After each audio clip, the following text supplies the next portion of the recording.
అమర్నాథ్ యాత్రికులపై జరిగిన ఉగ్రవాదుల దాడిని ఖండిస్తూ న్యూజెర్సీలో సాయిదత్త పీఠం శాంతి పూజలు నిర్వహించింది. ఓఎఫ్ బీజేపీ ఎస్టీపీ ఆధ్వర్యంలో జరిగిన ఈ కార్యక్రమంలో పెద్ద సంఖ్యలో ప్రవాస తెలుగువారు పాల్గొన్నారు. భారత సరిహద్దులో నెలకొన్న ఉద్రిక్త పరిస్థితులపై పలువురు ఆందోళన వ్యక్తం చేశారు. ఓవైపు పాకిస్తాన్, మరోవైపు చైనా సరిహద్దుల్లో కవ్వింపు చర్యలకు పాల్పడుతూ ఉద్రిక్తతలకు ఆజ్యం పోస్తున్నాయని అన్నారు. स्वस्तिर्मानुषेभ्यः ऊर्ध्वं जिगातु भेषजं शन्नो अस्तु द्विपदे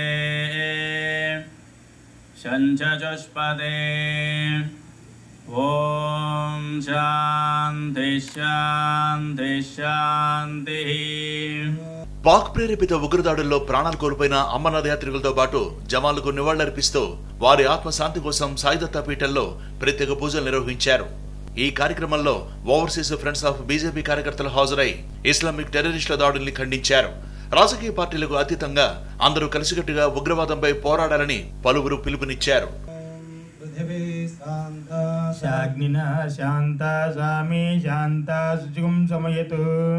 अंतरिक्षगं शांतं तद्वायिना शांतं तन्मे शांतं शुचिगं समयतु.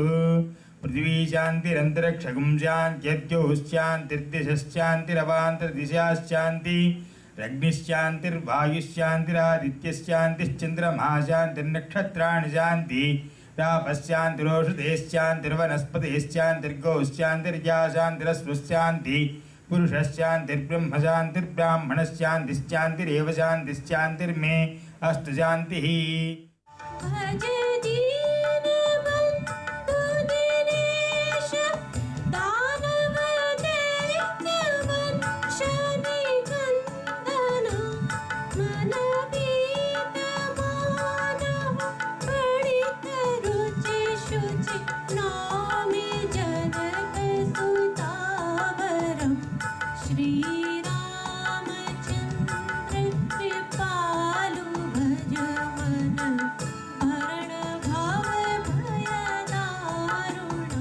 అయితే అమర్నాథ్ యాత్రికుల మీద జరిగిన ఈ టెర్రరిస్ట్ వాళ్ళు చేసిన దాడిపైన ఇక్కడ ప్రేయర్ మీటింగ్ సాయిదత్తం పీఠంలో జరిగింది.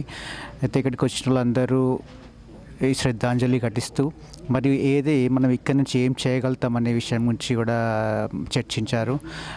ఫస్ట్ థింగ్ ఏంటంటే యూనిటీ అనేది ఉండాలి, మన అందరిలో యూనిటీ అనేది ఉండాలి. అండ్ సెకండ్ థింగ్ ఏంటంటే ఇక్కడ లా మేకర్స్ని కూడా ఇక్కడ కాంటాక్ట్ చేసి పాకిస్తాన్ ఏదైతే టెర్రరిస్ట్ యాక్టివిటీస్ సపోర్ట్ చేస్తుందో వాటిని ఖండించాల్సిన అవసరం ఎంతైనా ఉన్నది. దానికి లా మేకర్స్ సపోర్ట్ కూడా తీసుకోవాల్సిన అవసరం ఉంది. కాబట్టి ఇక్కడ NRIs they have to reach out to law makers అనేది అదొకటి. థర్డ్ థింగ్ ఏంటంటే మనము సోషల్ మీడియాలో కూడా చాలా యాక్టివ్గా ఉండి ఓవర్కోట్ సపోర్ట్ చేసుకుంటూ అండ్ ఇప్పుడు ఏ విధంగా ఎటువంటి అటాక్స్ అయినప్పుడల్లా మనము ఖండించాలి. Plus we should show support, moral support to the Indians.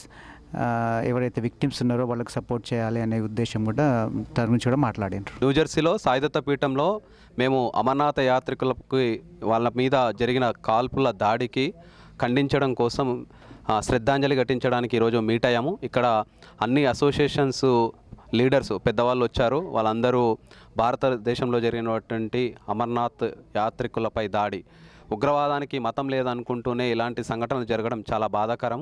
దీన్ని మేము అమెరికాలో ఉన్నటువంటి హిందువులంతా ఖండిస్తున్నాము. దీనికి మేము వాళ్ళకి సపోర్టుగా ఇక్కడ శ్రద్ధాంజలి ఘటించాము. అదేవిధంగా ఇక్కడ వచ్చి పెద్దలు వాళ్ళ యొక్క అమూల్యమైన వర్డ్స్ చెప్పేసి వాళ్ళకి బాసటగా నిలబడడానికి మేము ఈరోజు ఇక్కడ మీట్ అయ్యాము. ఎవరైతే అమర్నాథ్ యాత్రికులు 8 మంది బలిగొన్నారో వాళ్ళ గురించి శ్రద్ధాంజలి ఘటిస్తూ ఈ సభ ఏర్పాటు చేసుకోవడం బాధాకరం. అయినా కూడా వాళ్ళకి మనం తిరిగి తీసుకురాలేం కాబట్టి కనీసం మనం అందరం కలిసి ఇలాంటివి ముందు జరగకుండా ఎలా చేయాలి అని పెద్దలందరూ మాట్లాడారు. వాళ్ళ విలువైన సలహాలని అన్నీ అందించారు. అలాగే మనం ధర్మాన్ని మనం కాపాడుకోవడం కోసం ప్రతి ఒక్కళ్ళు ముందు రావాలి. అందరూ చేయి కలిపి ఒక యూనిటీగా ఉంటే ఇలాంటివి జరగకుండా ఉంటాయి. ప్రతి ఒక్క భారతీయుడికి నేను కోరుకునేది ఒకటే, అందరం కలిసికట్టుగా ముందుకు వెళ్దాం, మన ధర్మాన్ని మన మతాన్ని కాపాడుకుందాం. ఎవరైతే 8 మంది బలి ఉన్నారో వారి ఆత్మకి శాంతి చేకూరాలని, వారి కుటుంబాలన్నీ త్వరలో కోలుకోవాలని, ధైర్యంగా ముందుకు రావాలని కోరుకుంటూ ఈరోజు ఇక్కడ అమర్నాథ్ యాత్రిపై ఏదైతే అటాక్ జరిగిందో దానికి వారి ఆత్మకి శాంతి చేకూరాలని ప్రార్థన చేయడం జరిగింది. ముందుగా వాళ్ళ ఆత్మకి శాంతి చేకూరాలని మేము ప్రార్థించినాం. ఆ తర్వాత 2 విషయాలు ముఖ్యంగా చెప్పదలుచుకుంటుంది ఏంటంటే, రాబోయే తరాలు మనల్ని ప్రశ్నిస్తాయి. మీ జీవిత కాలంలో మీరు మీ ధర్మం కోసం ఏం చేశారు? అది కనుక ఆ క్వశ్చన్కి కనుక మనం సమాధానం చెప్పకపోతే, ఇప్పుడు మనం గడుస్తున్న సమయంలో ధర్మం కోసం మనం ఎప్పుడైతే అత్యాచారం జరుగుతుందో ధర్మం పైన దాని గురించి మాట్లాడడానికి కూడా సమయం లేనంత బిజీగా గడిపితే, రేపటి రోజు మీరు మీ రాబోయే తరాలకు ప్రశ్నించే హక్కును కోల్పోతారు. వాళ్ళని చెప్పడం ఏంటి అంటే, రేపటి రోజు మీ తరాలు ధర్మాన్ని పాటించకపోతే వాళ్ళ తప్పు కాదు. మీరు మీ కాల వ్యవధిలో, మీరు జీవిత కాలంలో మీరు మీ ధర్మానికి ఏం చేశారు? ఎప్పుడెప్పుడైతే అటాక్స్ జరిగిన ధర్మం పైన, దానిపైన మీరు ఏం చేశారనే దాని గురించి ప్రశ్నిస్తారు. సో ఇలాంటి ప్రశ్నలకు సమాధానం మీరు వెతుక్కోవాలి. సెకండ్ ఏంటంటే, ఇక్కడ ఏదైతే అటాక్ జరిగిందో ఇది ఒక రాడికల్ ఇస్లామిక్ టెర్రర్. ఒక టెర్రరిజంని టెర్రరిజంగా చెప్పకపోవడం కూడా మనం చేస్తున్న తప్పు. ఒకవేళ టెర్రరిజం కనుక ఏదైనా తప్పు జరిగితే దాన్ని తప్పు అని చెప్పకపోవడం కూడా అతిపెద్ద తప్పు. సో ఇలాంటి వాటిని మీరు అందరూ మీ డొమైన్స్లో మీ స్పెక్ట్రమ్స్లో దీన్ని ఖండించాల్సిన అవసరం ఉంది. It is a multidimensional war. We need to fight it psychologically, we need to fight it through strategically, we need to fight it through militarily, we need to use every weapon and tool. So ఇలా ప్రతి ఒక్కరికి మీ డొమైన్లో, మీ social మీడియాలో, మీ ఇళ్లలో, మీ చుట్టుపక్కల ఉన్న ప్రతి దగ్గర కూడా ఈ విషయాన్ని ఖండించాలి. మనం మోర్ ఓకల్గా ఉంటేనే మన ప్రభుత్వాలు దీనికి స్పందిస్తాయి. ఇలాంటి విషయాలకి మనం చాలా జాగ్రత్తగా, చాలా అవేర్గా ఉండాలని తెలియజేస్తూ మరొకసారి ఈ వారి ఆత్మలకు శాంతి కూరాలని, ఎవరైతే గాయపడ్డారో వారు తొందరగా కోరుకోవాలని ప్రార్థిస్తున్నాం.